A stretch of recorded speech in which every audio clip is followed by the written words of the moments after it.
আস্তে আস্তে দিয়ে দেবো। মাছের ঝালটা আমার পুরো রেডি হয়ে গেছে। আমি ওপর থেকে ধনেপাতা কুচি দিয়ে নামিয়ে নেব।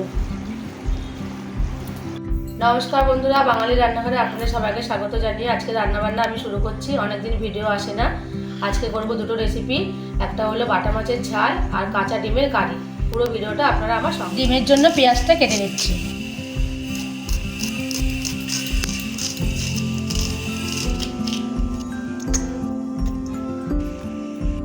ডিমের জন্য কড়াতে আমি তেল দিয়ে দিচ্ছি। তেলটা গরম হয়ে গেছে, এবার আমি ফোড়নে জিরে দিয়ে দিচ্ছি। পেঁয়াজটা দিয়ে দিচ্ছি।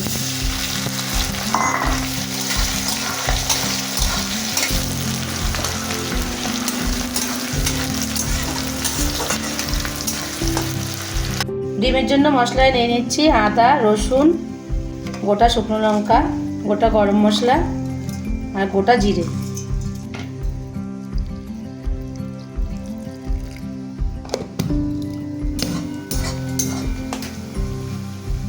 পেঁয়াজটা ভাজা হয়ে গেছে, এবার আমি বেটে রাখা মশলাটা দিয়ে দিচ্ছি।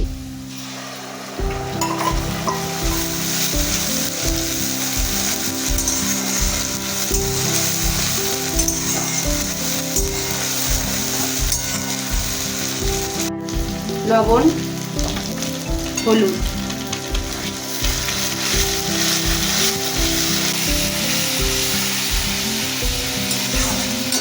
মশলাটা ভালো করে কষিয়ে দিয়েছি। এবার আমি জল দিয়ে দিচ্ছি।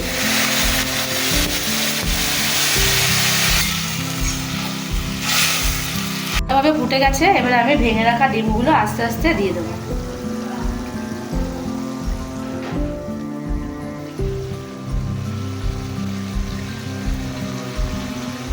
ডিমগুলো সব দেওয়া হয়ে গেছে, এবার আমি ডিমটাকে ভালো করে চাপা দিয়ে দেবো। কাঁচা ডিমের কারিটা আমার রেডি হয়ে গেছে, এবার আমি নামিয়ে নেব।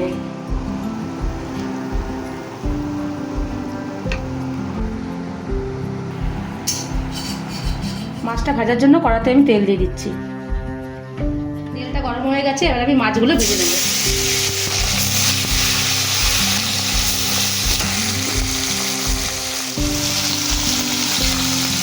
মাছটা একদিকে ভাজা হোক, আমি অন্যদিকে মশলাটা করে নিচ্ছি।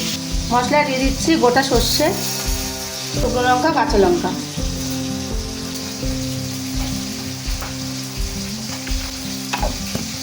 মাছের এক পিঠ ভালো করে ভেজে নিয়েছি, এবার মাছগুলোকে আমি উল্টে অন্য পিঠ ঠিক একইভাবে ভেজে নেব। মাছগুলো ভাজা হয়ে গেছে, এবার আমি তুলে নেব।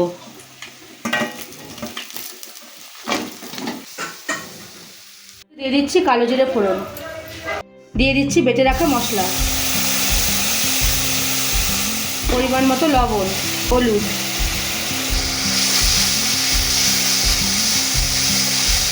মশলাটা কষানো হয়ে গেছে, এবার আমি জল দিয়ে দিচ্ছি।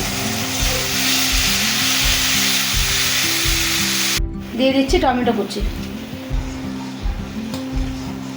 ঝোলটা ভালো করে ফুটে গেছে, এবার আমি ভেজে রাখা মাছগুলো দিয়ে দেবো।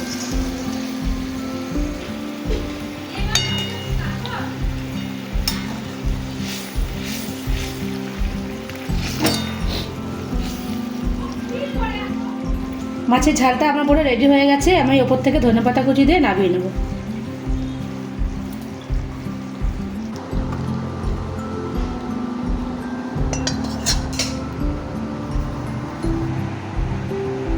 আজকের রেসিপি দুটো যদি আপনাদের ভালো লেগে থাকে, তাহলে আপনারা আমার চ্যানেলটিকে সাবস্ক্রাইব করে আমার সঙ্গে থাকবেন।